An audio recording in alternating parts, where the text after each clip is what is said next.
احلى دونتس بصراحة ممكن تعمليه بالطريقة دي. الطعم والقرمشة ومش عايزة اقول لكم طعمه خرافة. وهتعملي منه كمية وهتفرزيها وقت ما تحتاجيها هتطلعيها وهتنجز معاكي كمان في فترة المدارس. يلا بينا نشوف الطريقة. كل اللي عليك هتجهزي نص كيلو من الفراخ البانيه. عايزة تعملي ربع كيلو هيبقى شغال نفس الطريقة. ومعلقة توم كبيرة وبصلاية تكون حلوة كده. وكمان 2 بطاطستين وسط مسلوقين ومتقطعين مكعبات.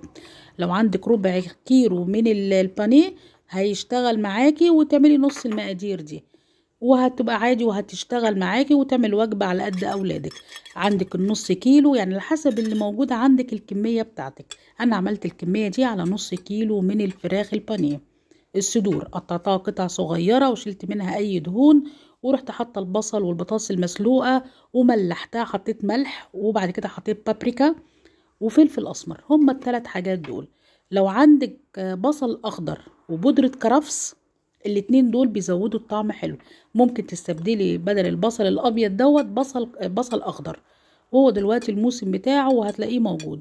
لان العيدان نفسها بتدي طعم حلو جدا في الاكله دي. وبتقلبي كله مع بعض ما تحطيش بهارات بقى عشان ما تحسيش بطعم البهارات مغطي على طعم الدونتس. وبتقلبيه وبتجيبي المطحنه بتاعه البهارات بتاعتك. احسن من الكبه. الكبه بتطلعها كده زي مفتفته وتلاقي البصل برضو باين. انا عايزاها ناعمه ناعمه خالص. تكون بيور كده من الكلكعه عشان برضو البطاطس تتضرب كويس ولازم تسلقي البطاطس كويس جدا. بصوا المنظر انا عايزاه كده. الفراخ تتضرب كويس والبطاطس والبصل. وطبعا زي ما قلت لكم البطاطس تكون مسلوقه كويس قوي ومتصفيه. وبعد ما تخلصي بقى الكميه بتاعتك دي احنا مش هنحط بقى لا بيض ولا الكلام ده كله. كل اللي هحطه معلقه كبيره من البقسماط الناعم. ده بقسماط على فكره مش ملح بس ان هو ناعم جدا. معلقه كبيره تكون مليانه حلوه كده. وبتقلبيها كده لغايه لما يندمجوا مع بعض وخلاص كده اكلتنا يعتبر الجزء الاولاني خلص منها.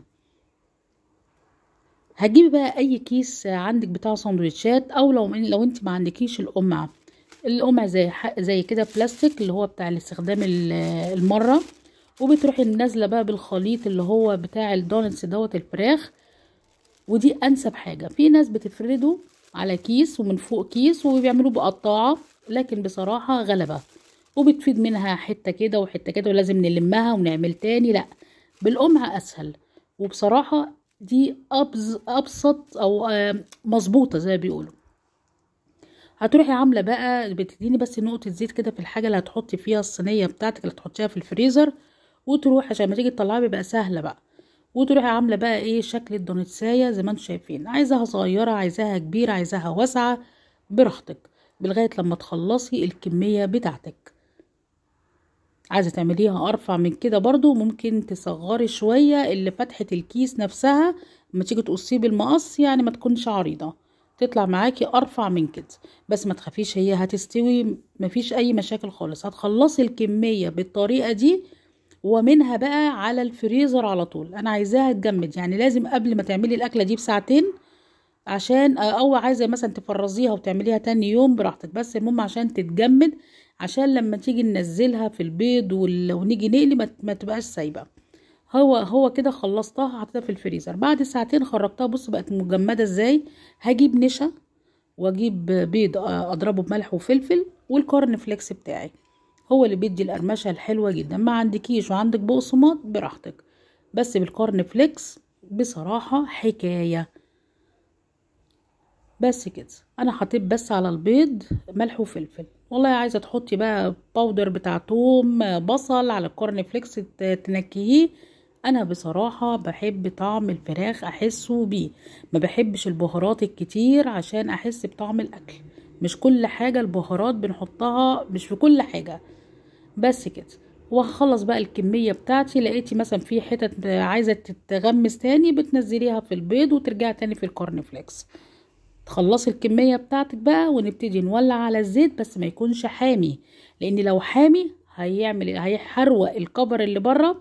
وهتبقى نية من جوه. ولازم يكون الزيت كويس ما يكونش برضو قليل قوي. لان انا جيت قليت اول 2 لقيت الزيت كان قليل فزودت في الايه في الجزء التاني اللي انا نزلته في الطاسة.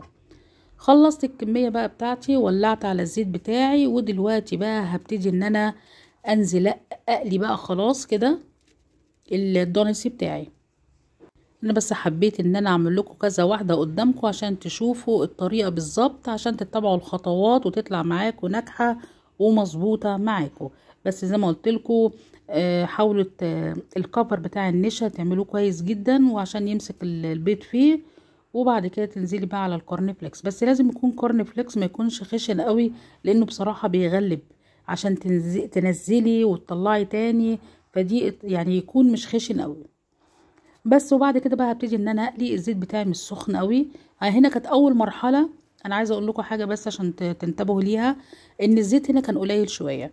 بصوا انا كنت بعمل ازاي، فقلت لا، ففي المره اللي بعدها بقى زودت حبه زيت، منها ان انا هديت الزيت شويه عشان ما يتحرقش الدونتسايه، وفي نفس الوقت زودته علشان برضو يعني يظبط لي الدنيا ويطلع كله لون واحد، وكمان عشان يستوي من جوه.